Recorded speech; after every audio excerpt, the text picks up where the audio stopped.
Hello दोस्तों, क्या हाल चाल। सब बढ़िया। तो जैसे आपको पता है, हमने जो चैप्टर 1 है सेट्स का था, वो हमने लास्ट वीडियो में समाप्त किया। तो आज हम स्टार्ट करते हैं जो हमारा चैप्टर 2 है, रिलेशंस एंड फंक्शंस। तो इसको आज हम स्टार्ट कर लेते हैं, ठीक है। तो ये जो हमारा दूसरा चैप्टर है, इसका बहुत ही जबरदस्त रिलेशन है चैप्टर नंबर 1 से। अगर आपने चैप्टर 1 नहीं देखा है, उसको अच्छे से नहीं समझा है, तो मेरी यही आपसे सजेशन रहेगी कि वो पहले देख लें, उसके बाद हम इसको देखें, ठीक है। अदरवाइज ये समझ आना थोड़ा सा कठिन हो जाएगा, ठीक है। तो जो हमारा चैप्टर 2 रिलेशंस एंड फंक्शन, यानी कि दो हिस्से हैं इसमें, रिलेशंस एंड फंक्शन। तो सबसे पहले हम स्टार्ट करेंगे रिलेशन समझने की कोशिश। रिलेशन बेसिकली क्या है, ठीक है। तो रिलेशन समझने के लिए हम लोग को सबसे पहले क्या सीखना है, हम लोग ने सीखना है ऑर्डर्ड पेयर्स क्या होता है। अच्छा जी, जैसे हमने प्रीवियस चैप्टर में क्या करा था, हमने अलग अलग ऑपरेशंस करे थे सेट्स पे। जैसे हमारा सबसे पहले क्या था, हमने यूनियन देखा था, इंटरसेक्शन देखा था, डिफरेंस देखा था, कंप्लीमेंट देखा था, ठीक है ना। ये बहुत सारे ऑपरेशंस हमने सेट्स के ऊपर करे थे। तो ये उसी की कंटिन्यूशन में है। इस चैप्टर में हम एक और सीखेंगे नया ऑपरेशन, जिसको हम क्या बोलते हैं, कार्टेशियन प्रोडक्ट ऑफ सेट्स। क्या बोलते हैं? Cartesian product of sets. अब ये क्या चीज है, ये हमको देखना है इसमें, कार्टेशियन प्रोडक्ट ऑफ सेट्स, ठीक है। तो ये चीज हमने इसमें देखनी है। और जब हमें ये कंसेप्ट अच्छे से क्लियर हो जाएगा, उसके बाद ही हम ऐसे क्वेश्चन पूछेंगे कि हम डिफाइन कर सकते हैं रिलेशन क्या चीज है। तो एकदम से हमें फिर अच्छे से समझ आ जानी है कि व्हाट इज रिलेशन एग्जैक्टली, ठीक है।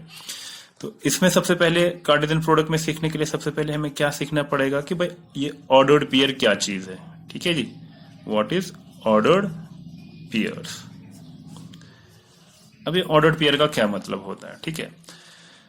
ऑर्डर्ड पेयर का क्या मतलब होता है, ये होता है कोई भी हमारे पास दो एलिमेंट्स होंगे, ठीक है, उनको एक पर्टिकुलर ऑर्डर में रखेंगे ना। जैसे मान लीजिए मेरे पास एक एलिमेंट है 1, वो कॉमा मैंने दूसरा एलिमेंट है कोई 4, इसको मैंने ऐसे रखा, तो ये मेरा एक ऑर्डर्ड पेयर बन गया।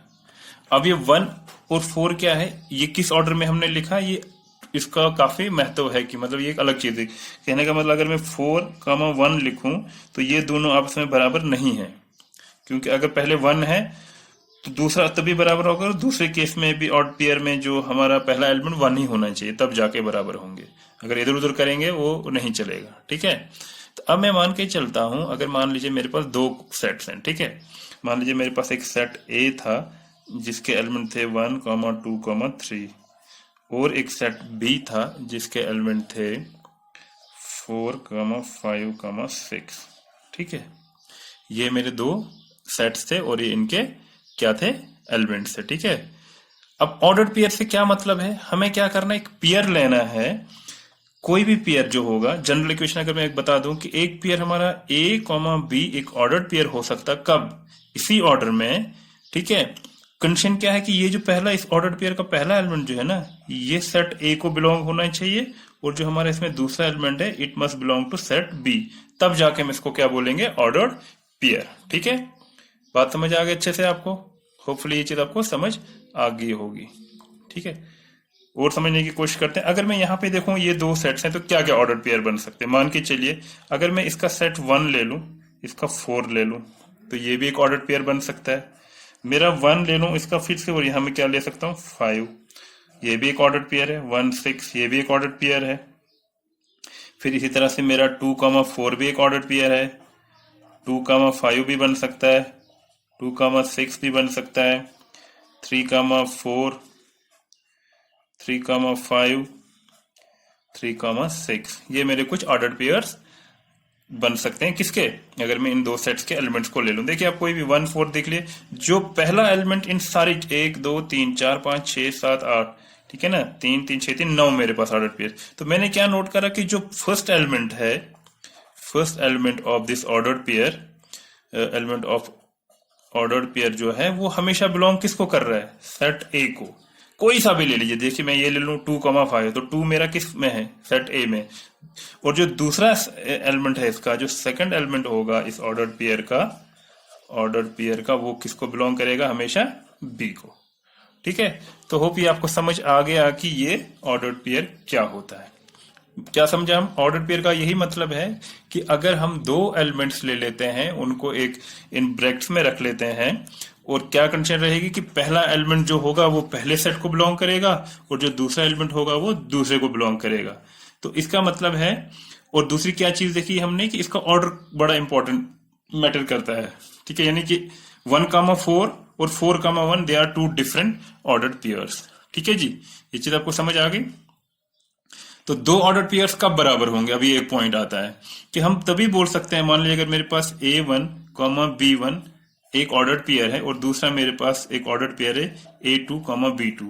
अगर हमें बोलना है कि ये दो ऑर्डर्ड पेयर कब बराबर होंगे, वो एक ही कंडीशन में बराबर होंगे जब जो आपका पहला एलिमेंट है वो हमेशा होना चाहिए दूसरे ऑर्डर पेयर के पहले एलिमेंट के साथ, और पहले का दूसरा एलिमेंट अगर दूसरे एलिमेंट के साथ बराबर है, अगर ये कंडीशन सेटिस्फाई हो रही है, तभी हम कह सकते हैं ये दो आपस में क्या है, बराबर है ऐसे पेयर्स। ये ओनली कंडीशन रहेगी, ठीक है। तो इसी से प्रूव हो गया। अगर मैं 1,4 ले लूं और 4,1 ले लूं तो क्या ये बराबर है? देखिए 1 क्या 4 के बराबर होता है? नहीं होता है। अब दूसरा 4 क्या 1 के बराबर होता है? नहीं होता है। जब ये कंडीशन ही सेटिस्फाइड नहीं हो, दैट मीन्स ये दोनों ऑर्डर्ड पेयर्स बराबर नहीं है, ठीक है ना। तो इसको बराबर तभी होगा दूसरा एलिमेंट भी उसी के बराबर हो, राइट। तो ये चीज आपको समझ आ गई। हम बढ़ते हैं अगले टॉपिक की और इसमें जो है, अब जो हमें नेक्स्ट इसमें पढ़ना है कंसेप्ट है दैट इज कॉल्ड कार्टेशियन, जो मैं भी पहले बता रहा था। अब हम ये देखेंगे कार्टेशियन प्रोडक्ट क्या होता है। कार्टेशियन के लिए पहले हमें ऑर्डर्ड पेयर का कंसेप्ट होना जरूरी था, तो इसलिए हमने पहले वो थोड़ा सा डिस्कस करा। तो कार्टेशियन प्रोडक्ट ऑफ सेट्स,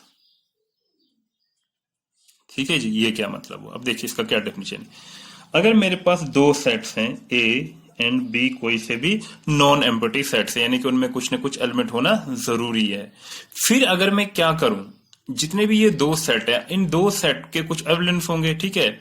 अब उन एलिमेंट्स की वजह से हम क्या बना सकते हैं, जैसे हमने देखा, मैंने एग्जांपल जो प्रीवियस अभी दिखाई थी A और B मैंने लिया था, उससे मिलके हम कुछ ऑर्डर्ड पेयर्स बना सकते हैं, ठीक है ना। तो अगर मैं क्या करूं, कार्टेशियन प्रोडक्ट की बात कर रहा हूं, अगर मैं एक सेट ले लूं, एक नया सेट, उस सेट के एलिमेंट्स क्या होंगे, जितने भी ऑर्डर्ड पेयर बन सकते हैं सेट A और सेट B के, ठीक है, इनमें जितने मैं ऑर्डर्ड पेयर बना सकता हूं, उन ऑर्डर्ड पेयर्स को अगर मैं एक सेट के अंदर रख दूं, ठीक है जी, ध्यान से समझो मैं क्या कहना चाहता हूं। उसको मैं किसके अंदर रख देना चाहता हूं, किसके अंदर रखूंगा मैं, एक नया सेट बना लेता हूं। मान लीजिए एक नया सेट है, एक न्यू सेट, ठीक है। उसकी डेफिनेशन क्या है, तो वो न्यू सेट ऐसा सेट है जिसके क्या एलिमेंट्स होंगे, उसके एलिमेंट्स होंगे जितने भी ऑर्डर्ड पेयर्स हैं, किसके, ये दो सेट A एंड B के अंदर जितने भी ऑर्डर्ड पेयर बन सकते हैं, उन ऑर्डर्ड पेयर्स को मैं क्या करूं, एक सेट के अंदर रखूं। यानी कि वो ऑर्डर्ड पेयर्स इस नए सेट के क्या बनेंगे, एलिमेंट्स। उस नए सेट को ही हम क्या बोलते हैं, उसको हम बोलते हैं ये Cartesian product of set A and B है। और डिनोट किससे करते हैं हम, A लिखना है और क्रॉस करना है B। तो A क्रॉस B क्या है, यही है कार्टेशियन प्रोडक्ट ऑफ सेट। एक ऐसा सेट है ये जिसके एलिमेंट्स क्या होंगे, अगर मैं जनरल A और B मान के चलूं, क्या है, एक ऑर्डर्ड पेयर है, वायर A को बिलोंग सेट A को होगा और small b will belong to set B। इस प्रकार का अगर कोई मैं सेट बना लूं, उस सेट को ही हम क्या बोलते हैं, Cartesian product of sets. Clear? बहुत ही आसान था, अच्छे से आपको समझ आ गया हो। एक एग्जांपल लेके चलते हैं। मान लीजिए मेरे पास एक सेट A है 1,2 और सेट B है A, E, ठीक है। अब मैं सबसे पहले ऑर्डर्ड पेयर्स बना के देख लेता हूं। ऑर्डर्ड पेयर क्या बन सकते हैं, पहला ऑर्डर्ड पेयर मेरा आएगा, देखो कैसे ऑर्डर्ड पेयर कैसे चेक करना होता है। 1 को इसके साथ ले लो, ये पहला ऑर्डर्ड पेयर बन गया, कॉमा। दूसरा मेरा आएगा 1, E, यही आ सकता है। फिर क्या लेना मैंने, 2, A। फिर क्या आएगा मेरा 2, E। तो ये मेरा जो है, अब यहां हमें उल्टा नहीं लेना, A 1 नहीं लेना है, E नहीं, तो वो अलग चीज होगी, हम आगे बढ़ेंगे। तो ये मेरे बनेंगे इसकी क्या, ये सारे मेरे इसके क्या बन सकते हैं, ऑर्डर्ड पेयर्स, यही बनेंगे ना। देखिए 1A, 1E, 2A, 2E, ये मैंने जो लिख लिया ऑर्डर्ड पेयर्स। अगर मैं इसी ऑर्डर्ड पेयर्स को एक सेट की शेप में क्लोज कर दूं, और वही मेरा क्या बनेगा, कार्टेशियन प्रोडक्ट। तो यही मेरा ए क्रॉस बी होगा। समझ आ गई बात? होपफुली बड़े आराम से आपको ये चीज समझ आ गई। तो कार्टेशियन प्रोडक्ट क्या हुआ, कुल मिला के हमारे पास जो दो सेट्स होंगे उनको लेंगे, उसके एलिमेंट्स देखेंगे, उन एलिमेंट्स को देखिए हम देखेंगे कितने भी सारे हमारे ऑर्डर्ड पेयर बनते हैं, उन ऑर्डर्ड पेयर्स को राइट डाउन करेंगे, नोट डाउन करेंगे और उनको हम एक सेट की सूरत में लिखेंगे और वही सेट हमारा बनेगा कार्टेशियन प्रोडक्ट, और जिसको हम डिनोट करते हैं ए क्रॉस बी। अब अगर हम जरा बी क्रॉस ए देख लेते हैं तो बी क्रॉस ए क्या रहेगा, अगेन ये कार्टेशियन प्रोडक्ट क्या बनेगा, लेकिन बी टू ए, यानी कि जो हमारे क्या होंगे, जो एलिमेंट्स होंगे वो क्या होंगे, ये ऑर्डर्ड पेयर सॉरी। तो हम ए कॉमा 1 पहला एलिमेंट होगा, फिर ए कॉमा 2 भी एक ऑर्डर्ड पेयर होगा, फिर ई कॉमा 1 होगा एंड ई कॉमा 2 होगा। अब इसको अगर मैं सेट की सूरत में रखूं तो ये मेरा बी क्रॉस ए हो गया। तो यहां साफ साफ हमें दिख रहा है कि जो Cartesian product A cross B है वो बी क्रॉस ए के बराबर नहीं होगा। They will be two different Cartesian products. ठीक है, समझ आ गया अच्छे से? बढ़िया। ठीक है, अब मुझे एक चीज बोलिए, एक पॉइंट यहां पे उठता है, अगर इनमें से एक जो होगा क्या कहते हैं इसको, सेट ए अगर एम्प्टी सेट होगा, ठीक है, या बी जो है वो एम्प्टी सेट होगा, अगर दो सेट में से एक सेट एम्प्टी होगा तो ए क्रॉस बी जो है उसमें जरा बताइए क्या क्या एलिमेंट्स आ सकते हैं। वो सीधी सी बात है, उसका कोई एलिमेंट ही नहीं आएगा, क्योंकि मान लीजिए वो 5 के बराबर आएगा। मान लीजिए ए मेरा 5 था, यानी कि 5 एलिमेंट क्या होगा, इसके अंदर कुछ है ही नहीं, और ये मेरा ए था, और बी जो मेरा था वो 1,2 था। तो अब क्या प्रोडक्ट करेंगे, मान लीजिए इसमें 0 है, ये तो कुछ है ही नहीं, जब इसका है ही नहीं तो पेयर ही नहीं बन सकता ना। पेयर बनने के लिए इसमें कोई एलिमेंट होना चाहिए, तभी तो एक ऑर्डर्ड पेयर बनेगा। जब इसमें एलिमेंट है नहीं तो ये इसमें ऑर्डर्ड पेयर बन ही नहीं सकता है। तो ठीक है, तो ये चीज भी हमें पता चली, अगर इन दोनों में से या दोनों में से एक सेट अगर एम्प्टी सेट है तो हमारा उसमें कोई ऑर्डर्ड पेयर बनेगा ही नहीं, और हमेशा जो हमारा ए क्रॉस बी होगा वो भी किसके बराबर आएगा, एम्प्टी सेट के बराबर ही आएगा। ठीक है चीज, ये चीज क्लियर होगी आपको? ठीक है, एक एग्जाम्पल कर लेते हैं हम, और इससे हमें थोड़ा सा क्लियर और हो जाएगा। मान लीजिए मेरे पास, चलिए इसको नेक्स्ट पेज पे करते हैं। तो एक एग्जाम्पल हम ले लेते हैं, हम मान के चलते हैं हमारे पास जो सेट ए है इसके एलिमेंट्स हैं ए कॉमा बी, ठीक है जी, और मेरे पास एक सेट दूसरा है उसके एलिमेंट्स है 1,2,3। ठीक है, तो हम देखते हैं अलग अलग क्या क्या क्रॉस प्रोडक्ट्स हमारे कार्टेशियन प्रोडक्ट्स बन सकते हैं। सबसे पहले हम ए क्रॉस बी निकाल सकते हैं यहां से, तो क्या बनेगा, ए क्रॉस बी। तो क्या क्या आएगा सबसे पहले इसका एलिमेंट, ये आएगा ए कॉमा 1, ये पहला पेयर हो गया ऑर्डर्ड पेयर, फिर ए कॉमा 2 दूसरा हो गया, ए कॉमा 3 तीसरा हो गया, फिर उसके बाद B comma 1, B comma 2, B comma 3। ठीक है, ये आपका आ जाएगा ए क्रॉस बी। अब हम जरा बी क्रॉस ए देख लेते हैं, तो बी क्रॉस ए कितना आएगा, अब इसका इसके साथ देखना है। तो सेट स्टार्ट किया, तो सबसे पहला इसका एलिमेंट 1 कॉमा ए, 1 कॉमा बी, फिर 2 से लेंगे, 2 से 2 कॉमा ए आएगा, 2 कॉमा बी आएगा, और 3 कॉमा ए आएगा, और 3 कॉमा बी आएगा। ठीक है जी, ये मैंने इसको एक लाइन पे क्लोज कर दिया यहाँ पे।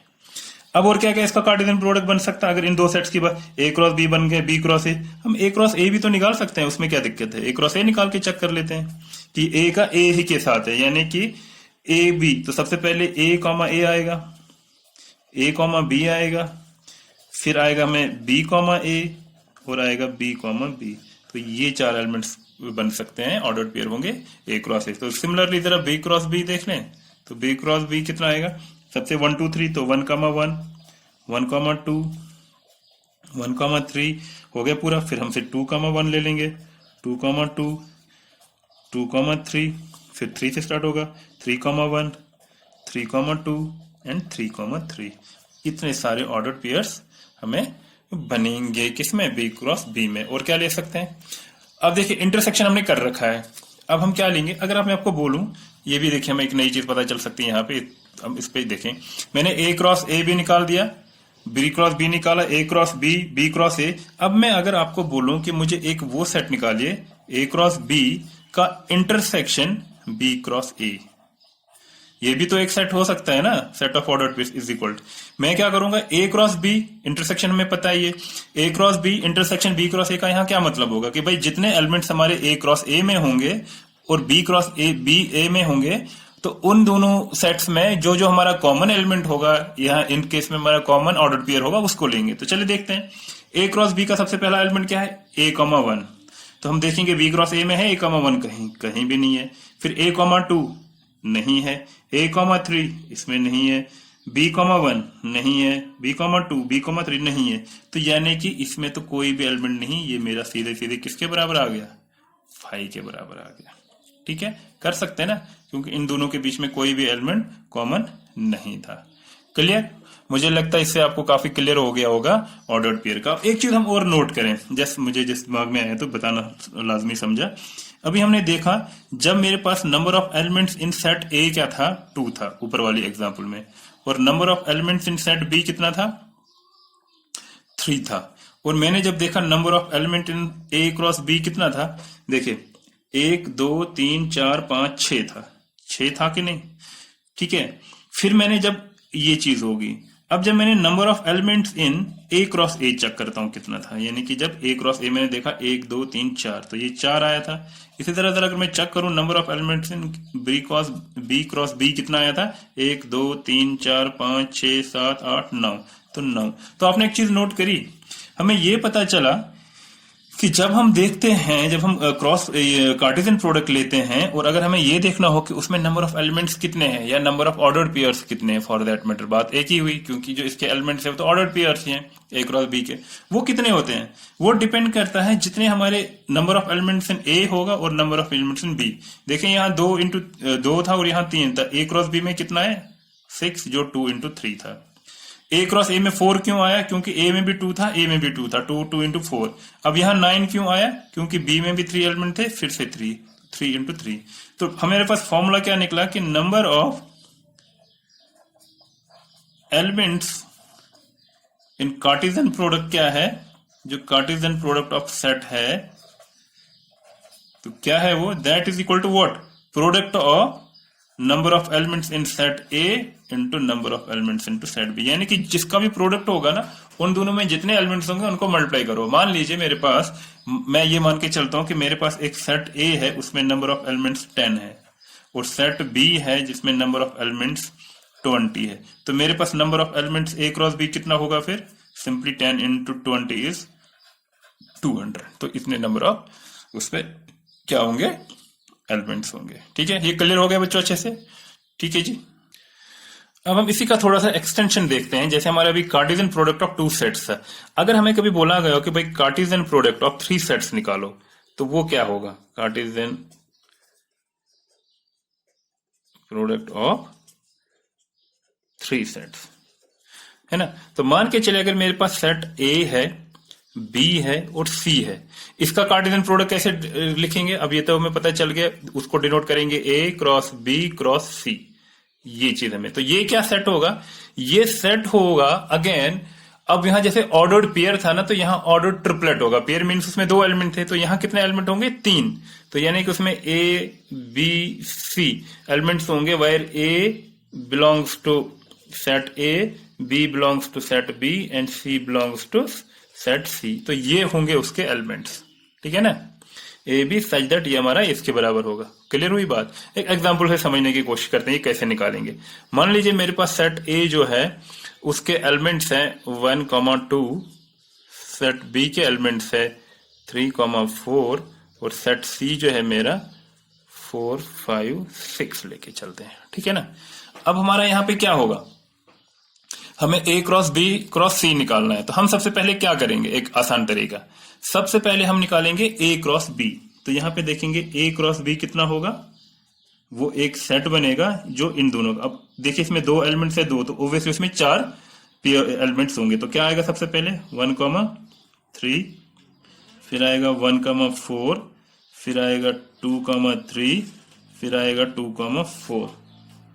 ठीक है, ये आ गया मेरा कौन सा, ए क्रॉस बी। अब मुझे बेसिकली क्या निकालना है, ए क्रॉस बी क्रॉस सी। तो मैं क्या करूंगा, ए क्रॉस बी जो मेरा ये एक सेट है, इसका क्रॉस किससे लूंगा मैं, सेट सी के साथ, इसके साथ। तो ये मेरा एलिमेंट ये, तो क्या बनेगा, सेट ये स्टार्ट हो गया। तो 1, 3, इसका कौन सा पहला एलिमेंट 4, फिर आएगा 1, 3, 5, फिर आएगा 1, 3, 6, फिर 1, हो गया इसके तीनों खत्म। उसके बाद इससे स्टार्ट करेंगे, तो क्या आएगा 1, 4, 4, फिर आएगा 1, 4, 5, फिर आएगा 1,4,6। ठीक है जी, इसका भी कंप्लीट हो गया। फिर हम ये उठाएंगे 2,3,4, 2,3,5, फिर आएगा 2,3,6 हो गया, 2 3 भी आ गया। उसके बाद 2,4 वाला ले लेंगे, यानी कि 2,4,4, 2,4,5, 2,4,6, बस क्लोज। तो इसमें हमारे ये आएंगे सारे जो भी हमारे क्या है सेट्स हैं। ठीक है जी, क्लियर। अब देखिए इसमें नंबर ऑफ कितने आएंगे, अब गिने जरा, 1 2 3 4 5 6 7 8 9 10 11 12। तो कितने आए number of elements A cross B? So number of A cross B cross C कितना आया? It was 12। और यही किसके बराबर होना चाहिए? Number of elements in A कितने थे? 2 into number of elements in B कितने थे? 2, और नंबर ऑफ एलिमेंट्स इन कितने थे? 3। 2 दूनी 4 3 12, यानी कि 12 आ गया। तो वही फंडा यहाँ भी आ गए, जितने सेट्स होंगे उसको मल्टीप्लाई करो। क्लियर। तो इस तरह से अगर हमें कार्टेशियन प्रोडक्ट 3 सेट्स का निकालना भी पड़ा तो वी कैन फाइंड। और अगर इसी चीज को हम जनरलाइज कर लें कि we can find cross product of n number of sets. मान लीजिए मेरे पास A1 का cross A2, cross A3, cross A4, cross जितने भी ले सकते हैं अप टू AN सेट्स अगर होंगे हमारे पास, तो उनका क्या आएगा? डिपेंड वही करेगा, पहले एलिमेंट का पहला एलिमेंट, दूसरे का दूसरा, फिर A3 अप टू AN, इस तरह से उसके वो पेयर होंगे, n नंबर ऑफ एलिमेंट्स होंगे उस each एवरी पेयर में। ठीक है जी, क्लियर।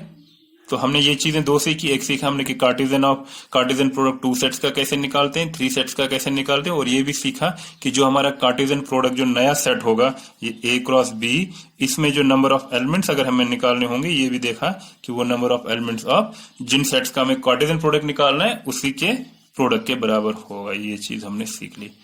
ठीक है जी, मुझे लगता है this is more than enough for this particular video. तो हम आगे नेक्स्ट वीडियो में और सीखते हैं। इसकी वीडियो को यहीं पे कट शॉर्ट करते हैं। Thank you for watching.